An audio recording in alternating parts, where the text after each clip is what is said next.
കർത്താവരുളുന്ന വചനം ഇന്നു കേൾക്കാൻ മനം തുറക്കൂ. മനസ്സാകും വയലേലകളിൽ നിന്നും ഈശോ മിശിഹായ്ക്ക് സ്തുതിയായിരിക്കട്ടെ. കർത്താവ് അരുളുന്ന വചനത്തിലേക്ക് നിങ്ങൾക്കേവർക്കും സ്നേഹപൂർവ്വം സ്വാഗതം. ഇന്നത്തെ വചനവിചിന്തനം വിശുദ്ധ ലൂക്കായുടെ സുവിശേഷം 11-ാം അധ്യായം 14 മുതൽ 26 വരെയുള്ള തിരുവചനമാണ്. യേശു പിശാചിനെ പുറത്താക്കുന്നു. ശൂന്യമായ ഹൃദയം ദൈവത്താൽ നിറയണം. ഒരു പട്ടണത്തിൽ ഒരു പഴയ വീട് വർഷങ്ങളായി അടഞ്ഞുകിടന്നു. ഒരു ദിവസം വീട്ടുടമ വന്ന് വീടാകെ വൃത്തിയാക്കി. ചവറുകളും പൊടിയും മാറി. വീട് മനോഹരമായി. പക്ഷെ അദ്ദേഹം അവിടെ താമസിച്ചില്ല. വീടും ശൂന്യമായി തന്നെ നിന്നു. അല്പ ദിവസങ്ങൾക്ക് ശേഷം കള്ളന്മാർ ആ ശൂന്യ വീട് താവളമാക്കി. മുമ്പത്തേക്കാൾ വലിയ നാശമാണ് അവർ വരുത്തിയത്. അത് കണ്ട ഒരു വൃദ്ധൻ പറഞ്ഞു, വീട് വൃത്തിയാക്കിയത് മാത്രം പോരാ, അതിൽ നല്ലവർ താമസിക്കണം, ഇല്ലെങ്കിൽ തിന്മ വീണ്ടും കയറി വരും. നമ്മുടെ ഹൃദയവും അതുപോലെയാണ്. പാപം ഉപേക്ഷിച്ചതുകൊണ്ട് മാത്രം മതിയാകില്ല.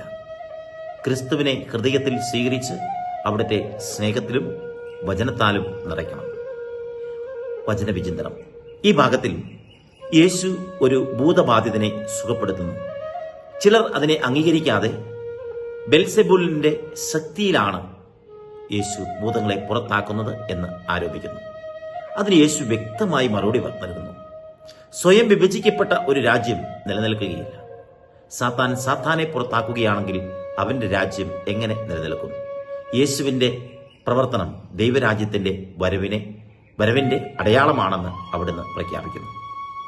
തുടർന്ന് യേശു മുന്നറിയിപ്പ് നൽകുന്നു.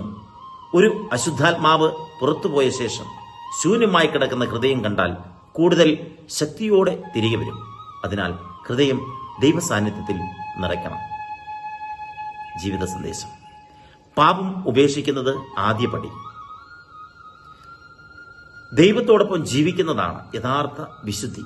ഓരോ ദിവസവും പ്രാർത്ഥനയും ദൈവവചന വായനയും കൂദാശകളിലെ പങ്കാളിത്തവും നമ്മുടെ ആത്മാവിനെ ശക്തിപ്പെടുത്തുന്നു. ശൂന്യമായ മനസ്സും അലസമായ ആത്മീയ ജീവിതവും പ്രലോഭനങ്ങൾക്ക് വഴിയൊരുക്കും. യേശുവിന്റെ പക്ഷത്ത് ഉറച്ചു നിൽക്കുന്നവരാണ് ദൈവരാജ്യത്തിന്റെ സാക്ഷികൾ. നമ്മുടെ ചിന്ത: എന്റെ ഹൃദയം ശൂന്യമാണോ, അതോ ക്രിസ്തുവിന്റെ സ്നേഹവും സമാധാനവും കൊണ്ട് നിറഞ്ഞതാണോ? നമുക്ക് പ്രാർത്ഥിക്കാം. സ്നേഹപിതാവായ ദൈവമേ, എന്റെ ഹൃദയത്തിൽ നിന്നുള്ള എല്ലാ തിന്മകളും അകറ്റണമേ. ശൂന്യമായ ഇടങ്ങളിൽ നിന്റെ സ്നേഹത്താലും പരിശുദ്ധാത്മാവിന്റെ കൃപയാലും നിറയ്ക്കണമേ. പ്രലോഭനങ്ങളിൽ വീഴാതെ നിന്റെ വഴിയിൽ ഉറച്ചു നിൽക്കുവാൻ എനിക്ക് ശക്തി തരണമേ. എന്റെ ജീവിതം നിന്റെ മഹത്വത്തിന് സാക്ഷിയാകട്ടെ. ആമേൻ. ദൈവം നിങ്ങൾ ഓരോരുത്തരെയും സമൃദ്ധമായി അനുഗ്രഹിക്കട്ടെ. പിതാവിന്റെയും പുത്രന്റെയും പരിശുദ്ധാത്മാവിന്റെയും നാമത്തിൽ ആമേൻ.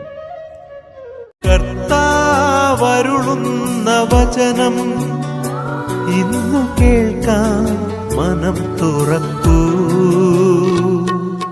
മനസ്സാകും വയലേലകളിൽ